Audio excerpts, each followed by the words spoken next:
Ladies and gentlemen, you are watching GBNN.TV with me, Nicholas Pang, and this is your Global Business News Network.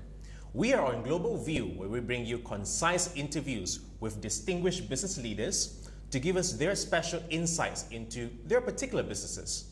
And in the studio with us today is none other than Mr. Johnson, the CEO of Elite Expo. So in a sense, you create your own platform. Elite Expo creates your own platform via events, and you are doing it for a particular theme. For example, jewelry exhibition, and then you invite corporate partners and participants and so on to be a part of this event. And as this event grows, so your company grows. Exactly. As I say, exhibitions organizer, we are the owner of the event. We are like a developer. Developer, you own the development. I see. Then we will have our main con. We are looking for main con like the contracting company, such as Pico, Innogence, Cube. They all are the contracting company. Right. They are not the organizer. Right. So we will appoint one of them to be our main con. Then they will appoint their subcon as well. I see. So it's like a developer, development company. Correct, correct. We own a place and then we lease out to clients. So just as developers develop their own projects and They then sell, and then we rent. You rent. Correct. Renting in the sense of booths and kiosks. Correct. Participation space. Correct. Space, in fact. Space, Yeah. particularly. Particular space. When you go into an jewelry exhibitions, actually, you will feel something different. When you go into an exhibitions of the jewelry product, selling jewelry product, you will see that's very bright, in fact, in a jewelry exhibition compared with the home exhibition, compared with the beauty exhibition, or compared with the IT exhibitions. When you go into jewelry exhibitions, the whole exhibition hall is kind of like very bright. And one of the main reasons is because of the lighting that we use. And this is a very significant point for jewelry, where else the lighting taking a big part, an important part of the jewelry display. Because the color of the lighting also taking a very important part of it. For instance, if we are selling diamonds, we are looking for a light like a metal highlight, a white metal highlight, 6,000K metal highlight as more white color. So when we're selling a precious stone or gold, we might use some halogen bulb or more yellowish light for the display. So when a consumer or when the buyers come into your booth on the showcases itself, when they look at the product, it feels very good, very comfortable.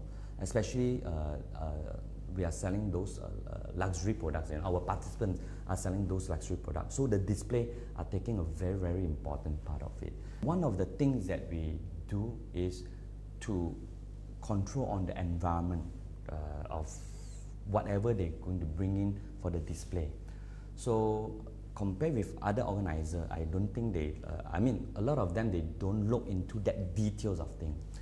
So for Elite Expo, in fact, when they participate in our exhibition, especially in jewelry exhibitions, we even go to the extent on the room temperature control, which means we will adjust into a certain room temperature which are suitable for people when they come in to an expo, when they look at those luxury products.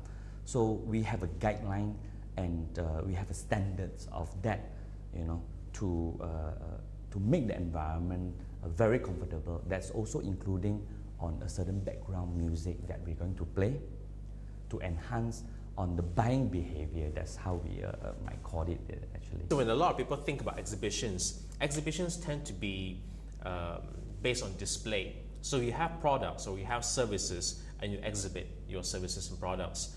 But I suppose a lot of people forget that a big part of exhibition is to disseminate knowledge or to raise awareness. Correct. So when you do exhibitions and you include seminars and conferences and forums, then you make the environment even more knowledge rich.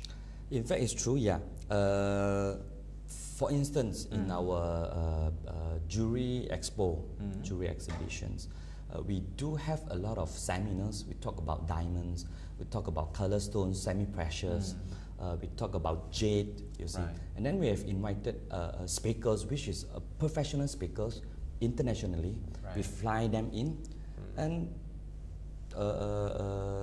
you know, to lecture our jewelers over here in Malaysia. To increase their knowledge base. To increase their knowledge on base. Their own products. Correct. The objective for the participants is to have a business trade when they come over. So it's a kind of business networking at work here. Yeah. So it's not just a place where the business community, the relevant business community gets to raise their knowledge set, but also where the industry players get together and perhaps make fruitful exchanges in terms of trade. It's both.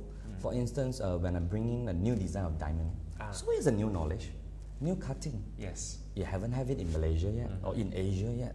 So this is a very new thing that I'm going to bring it to Malaysia, a new technology cutting of the diamonds. Say. So this is something new for the buyers, for the end user. And the suppliers in Asia or Malaysia, they would be able to provide something new for the market. Correct. And the market would be blown away because this is something that they have not seen before. Exactly. Just a curious question on my mind, Mr. Johnson. Apart from monetizing, you know, for the sake of course, Elite Expo's own revenue stream, apart from selling space on these exhibitions and events, do you have any system whereby you monetize the business and trade connections made during these events? Perhaps registrations or arrangements for follow-up meetings have to be made through Elite Expo and so on? In fact, for an exhibitions organizer, the main income source for us is just to rent out on the space. I see. The rest of the service is mainly is FOC.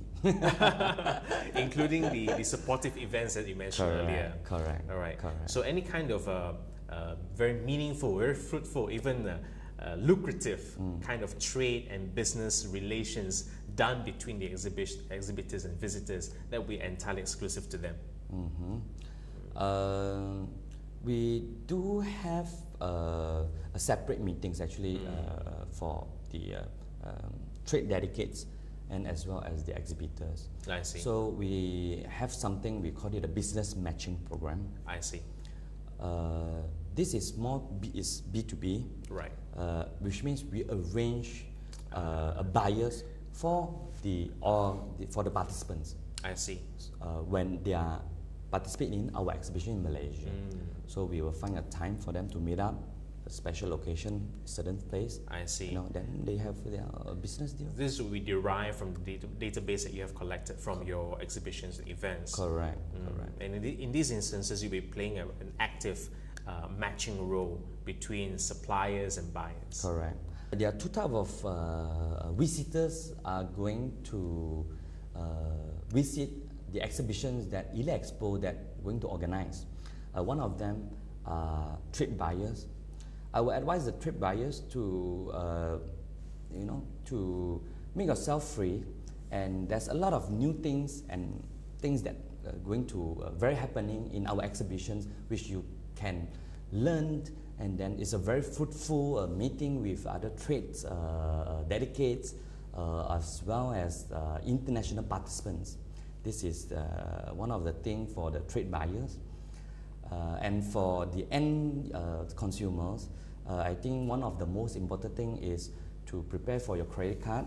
And then for our jewelry fair is coming up, so you know you can get a very reasonable price on the jewelry. Dear viewers, this has indeed been a very interesting interview with Mr. Johnson, the CEO of Elite Expo, specializing in professional exhibition organization. But let's remember that this is not about any event in particular. This is about somebody, a company, giving professional industrial platform advice and also space for traders, business people, and industry players to come together to display what they are very good at, the crafts, the products, the services, and leave the market a lot richer for their efforts. This is the work done by Elite Expo, and with them, including the upcoming event on July the 19th, you can always expect the unexpected. Thank you so much for joining us in the studio, Mr. Johnson. It has been a true pleasure. Thank you very much. Likewise.